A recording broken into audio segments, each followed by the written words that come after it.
Hi everybody, welcome to your Week 3 overview for English 101, College Composition. Here's a screenshot of your course schedule for this week. You'll see that you have an article to read in Perusal. It's titled, I Need You to Say I, Why First Person is Important in College Writing.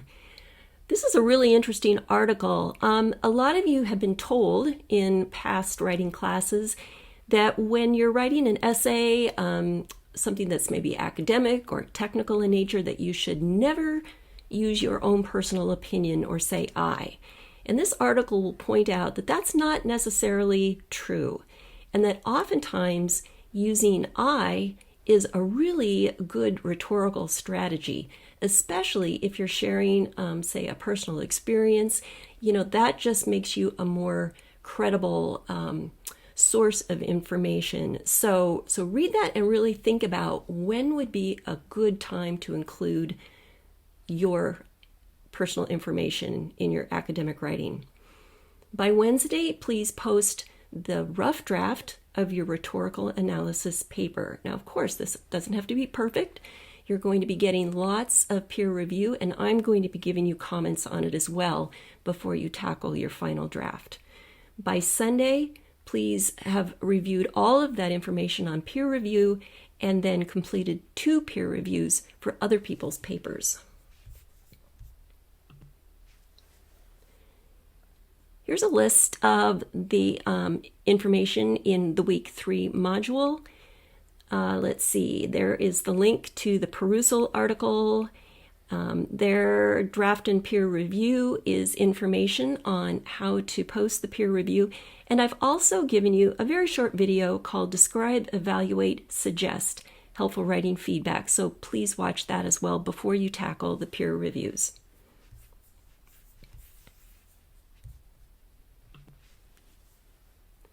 Let's just talk about peer review a little bit.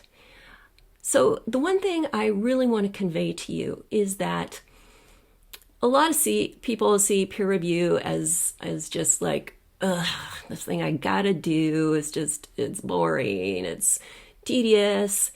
But I want you to kind of rethink that. First of all, I want to suggest that the experience or process of reading other people's work with a critical eye is tremendously helpful for you as a writer, really seeing what other people are doing with this assignment. First of all, shows you some good moves for it and maybe points out some mistakes that you could be addressing in your own writing. And also remember that you'll be getting really good feedback for your paper that will help you as you put together your final draft. So really, peer review is a win-win for everybody. So keep that in mind as you begin to do those peer reviews. Here are just a few things to think about as you go through that. First of all, well, read the paper. That's kind of a no-brainer. But I suggest that you read that person's paper through completely one time without making any comments, without doing any evaluation. Just read it and kind of absorb what they're saying. Once you've gotten a really good overview of the paper, then go back and go through it, and this time adding comments.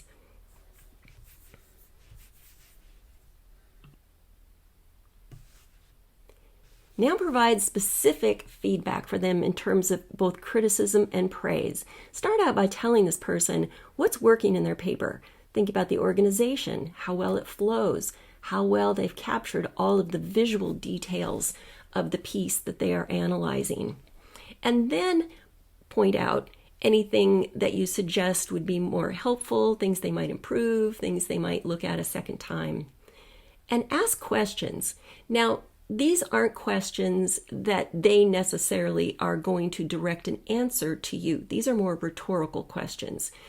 So, is there anything that you don't understand? Any things that aren't clear to you? Anything that they said that kind of doesn't make sense or connect to the image? Have they pointed out who the target audience is? All those things. So think about just asking them questions that will help stimulate their thinking as they begin to revise their paper. And then write out your thoughts in detail. So here's an example, explain more here. Well, that really doesn't give them a lot of information. So what would you suggest that they explain? Do they need more details about the format, about analyzing the font, about describing, the picture, maybe describing the person who's in this visual?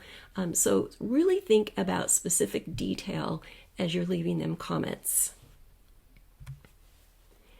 And my last suggestion is to use this describe, evaluate, and suggest format for your comments. So like I said, go watch that really short little video. It explains how to do this, but really it's pretty simple.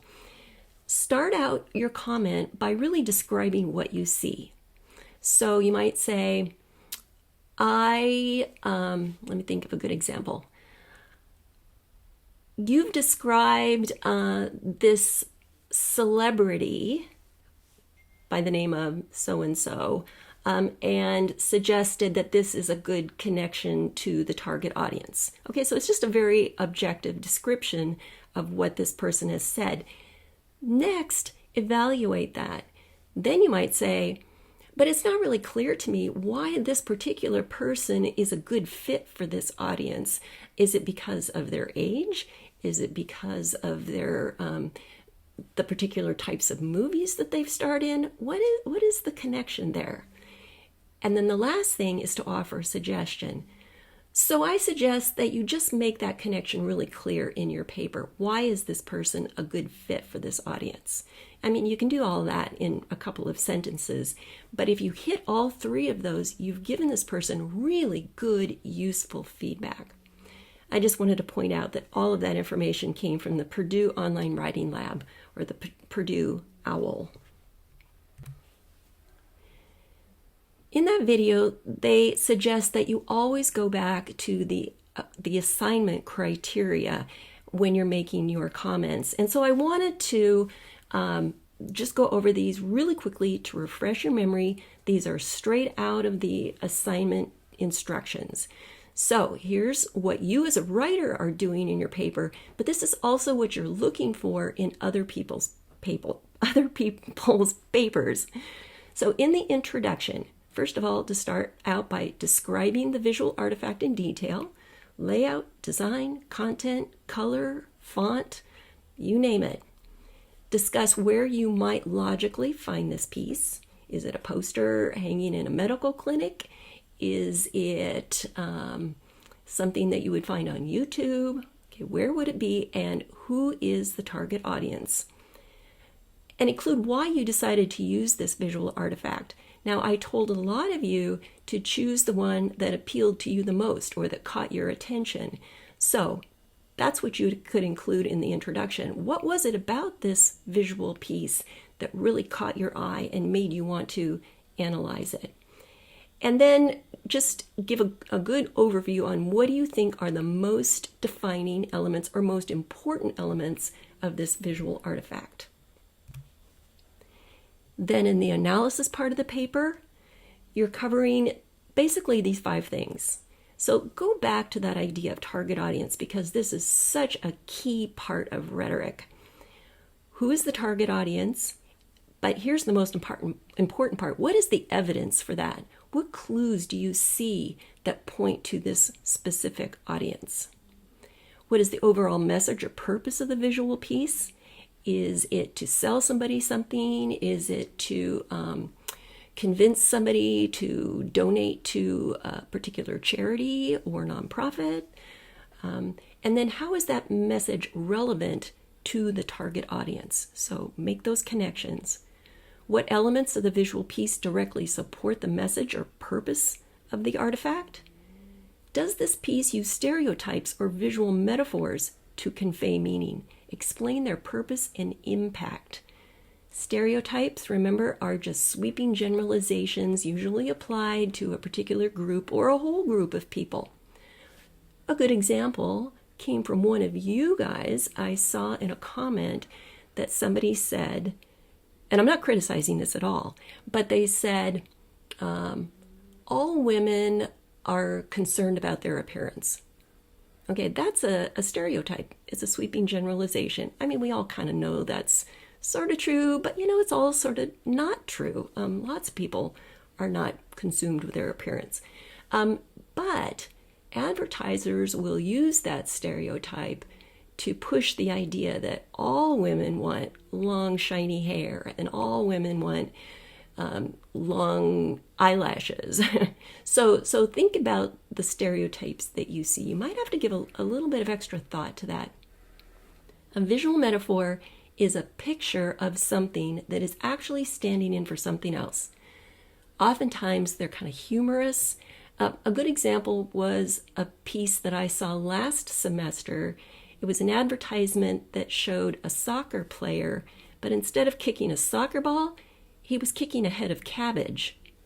And I won't explain what that meant, but it was really easy to understand when you were looking at the advertisement. So it's a picture of something that actually stands in for something else.